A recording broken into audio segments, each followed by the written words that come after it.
Eu falo porta ou porta? E você, como fala essa palavra? Sounds and Accents. Sotaques estrangeiros da Paraíba e de São Paulo.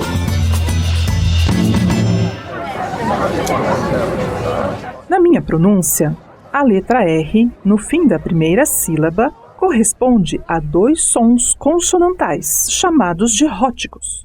A pronúncia porta é conhecida como R retroflexo, ou R caipira.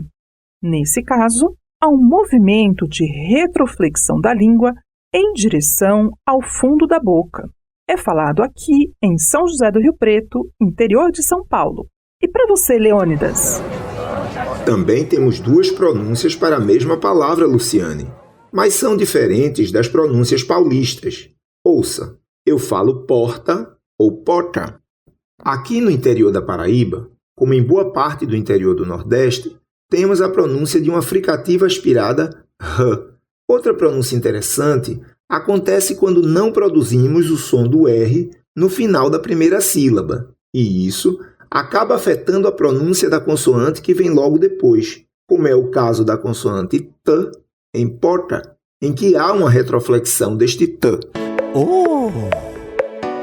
Leônidas é só uma palavra, mas 4 pronúncias. Sim, Luciane. E deve haver mais algumas, se a gente for ouvir a fala nas diversas regiões do Brasil. E você que nos ouve está convidado a mergulhar nesse universo da variação linguística do português. E tem mais! Ouça este podcast para aprender sobre como essa diversidade linguística afeta o processo de aprendizagem de uma língua estrangeira, como o inglês. Eu sou a professora Luciane Tenani e, junto com os meus alunos do curso de Licenciatura em Letras da Universidade Estadual Paulista, criamos este podcast com o professor Leônidas e seus alunos. É isso aí, minha jovem!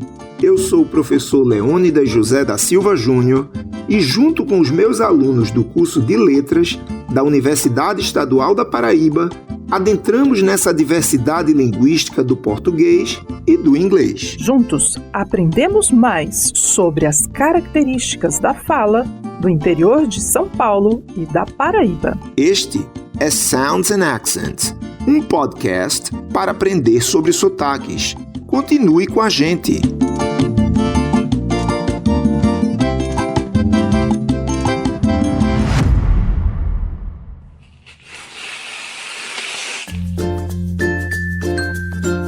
Olá pessoal, sejam bem-vindos ao episódio 2, o poder da pronúncia SZ no português como língua adicional, nomeado por PLA, do podcast Sound and Accent. Eu sou a Beatriz Bazan da Unesp de São José do Rio Preto e estou aqui com Diogo Oliveira. Seja bem-vindo, Diogo! E aí, Bia? E eu sou Diogo Oliveira da UEPB de Guarabira e hoje vamos juntos apresentar esse podcast que foi feito por licenciados em letras da UEPB e da Unesp. É isso aí! Trabalhamos juntos com os nossos colegas, a Amanda Castelões, a Maria Madiu, a Vitória Santos, o Bruno Costa, o Juscelio Filho e o Diogo Oliveira, com o apoio de nossos professores, a doutora Luciane Startenani e Leônidas José da Silva Júnior. Agora, vamos mergulhar em um tema que mobiliza conceitos de fonética e fonologia de 3 línguas, português, inglês e espanhol. De modo mais específico, vamos analisar como as fricativas do português brasileiro, que ocorrem no fim de sílaba, influenciam a nossa pronúncia de outras línguas. Bia, e por que esses sons são tão problemáticos e qual a diferença fundamental entre os fonemas S e o Z no português? Ótima pergunta! No português brasileiro, os sons fricativos em fim de sílaba, especialmente SZ, variam bastante de região para região. A diferença crucial está no vozeamento. O Z é sonoro ou vozeado, ou seja, as pregas vocais vibram. Coloque a mão no pescoço e sinta ao dizer cada. Já o S é surdo ou desvozeado, ou seja, sem vibração, como em caça, do verbo caçar. O problema é que no espanhol... Ai, deixa eu adivinhar. No espanhol essa distinção, ela não existe, né? Pois é. Em espanhol, o que temos é sempre um som intermediário. É como se fosse um meio termo entre o nosso S e Z. Por isso, os alunos hispanofalantes têm tanta dificuldade.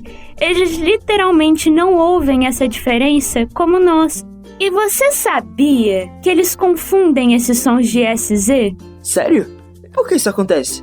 Isso acontece porque esses sons não se contrastam como no português. Um exemplo que podemos dar é da palavra casa, que em português pronunciamos como uma fricativa sonora, casa. Entretanto, no espanhol se pronuncia caça, como uma fricativa surda, caça. Essa diferença não é notada pelos hispanofalantes em primeiro momento, o que resulta numa futura dificuldade de pronúncia. Que louco, mas existe algum tipo de recurso que ajude eles a pronunciar essa outra fricativa?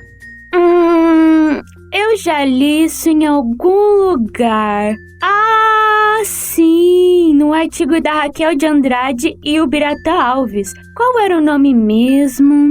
O papel da instrução explícita de pronúncia na produção das consoantes S e Z por aprendizes hispanofalantes de português brasileiro. É verdade, Bia. E esse artigo apresenta uma pesquisa experimental super interessante, onde os autores analisaram como a instrução explícita da pronúncia influencia a produção dos sons S e Z em aprendizes hispanofalantes de português. E como funcionou essa pesquisa? Bom, eles dividiram os participantes em 2 grupos, um experimental, que recebeu aulas específicas com foco nessas fricativas, e um grupo controle, que não teve esse tipo de instrução no mesmo período. E qual foi o resultado? O resultado foi claro. Após a oficina de pronúncia, o grupo experimental apresentou um aumento significativo no vozeamento da fricativa sonora Z, e esse ganho foi mantido até mesmo um mês depois. E isso mostra que a instrução teve efeitos duradouros e ajudou os alunos a desenvolverem uma percepção mais refinada dessa diferença, que no espanhol simplesmente não existe.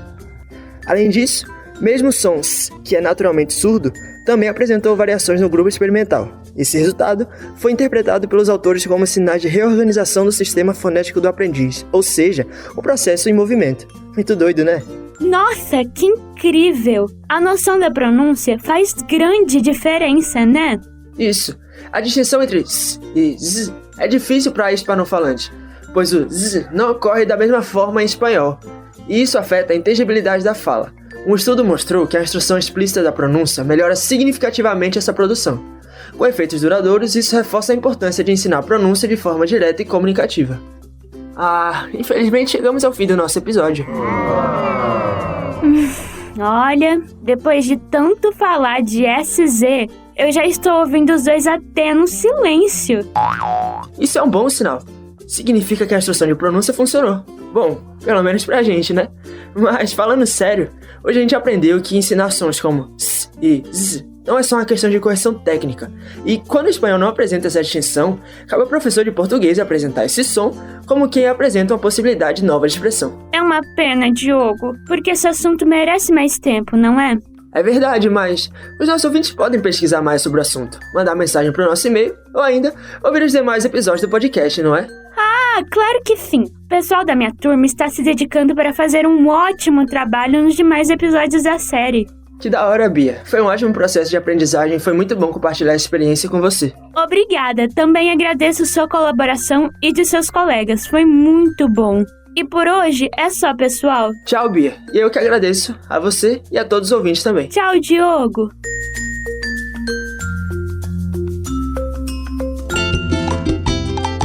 Obrigada a você por nos ouvir. Obrigado ao Rômulo Borim, do Laboratório de Fonética do IBILSE Unesp, pelo apoio técnico em várias etapas da produção deste podcast. Também agradecemos aos nossos alunos pela criação deste episódio. Pela UEPB, participaram Bruno Rodrigues Ferreira da Costa, Diogo Maximino de Oliveira, Jocélio Pereira dos Santos Filho. E pela Unesp participaram Amanda de Godoy Castelões, Beatriz Emanuela de Oliveira Bassan, Maria Eduarda de Queque Amadil, Vitória Nayane Ferreira Bispo dos Santos. Apoio Labfon, Laboratório de Fonética e Bilce Unesp. Realização: Unesp, Campus de São José do Rio Preto. Sounds and Accents. Sotaques Estrangeiros da Paraíba e de São Paulo.